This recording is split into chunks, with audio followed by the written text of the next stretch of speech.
ராசிக்காரங்களுக்கு இந்த கார்த்திகை மாசம் என்ன மாதிரி மனமகிழ்ச்சி இருக்கு, எந்த மாதிரி விஷயங்கள்லாம் அவங்க வாழ்க்கையில நடக்க போகுதுன்றத பத்தி நம்ம சார்கிட்ட கேட்டு தெரிஞ்சுக்கலாம். தனுசு ராசிக்காரர்கள் என்னன்னாக்கா இந்த காலகட்டத்தில் என்ன, காசை எடுத்து மறைமுகமா சேமிப்பது நிறைய பேர் சேமிப்பாங்க.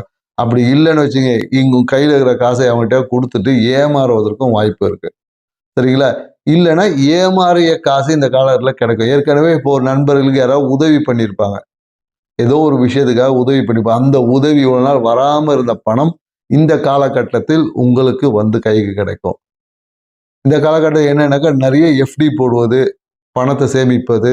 இந்த காலகட்டம் என்னன்னாக்கா நிறைய லிக்விட் கேஷ் அப்படின்னு சொல்லக்கூடிய கையில காசு வந்து நல்லா புரளும். ஸோ அதனால குறிப்பா என்னன்னாக்கா இந்த காலத்தில் தங்க நகைகளை வைத்திருக்கக்கூடிய உங்களுக்கு பார்த்தீங்கன்னா கையில போடுற இந்த பிரேஸ்லெட்டு இல்லை வளையல் இல்லை காதில் போடுற கம்மல் இது ஏதாவது உடைந்து அதை மாற்றி தேவையற்ற விரயங்களை சந்திக்கிடும். இந்த காலகட்டத்தில் கணவன் மனைவி அந்த உறவுல அதன் மூலியமாக வாழ்க்கை துணை கிட்ட இருந்து ஒரு வருமானம் என்பது எதிர்பார்க்கலாம்.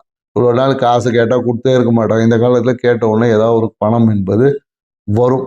அதே போல் என்னக்கா அம்மாவுடைய ஆசைகளை நிறைவேற்றுவது, இல்லை வீட்டை வந்து ஆசைக்கு ஏற்ற மாதிரி மாற்றி அமைப்பது, இந்த மாதிரியான விஷயம் குறிப்பாக என்னக்கா வடக்கு திசையில இடித்து மாற்றுவது, இல்லை பூஜை அறையை மாற்றி அமைப்பது, இந்த மாதிரியான விஷயங்கள் எல்லாமே இந்த காலகட்டத்தில் தனுசு ராசி செய்வதற்கான வாய்ப்புகள் இருக்கு.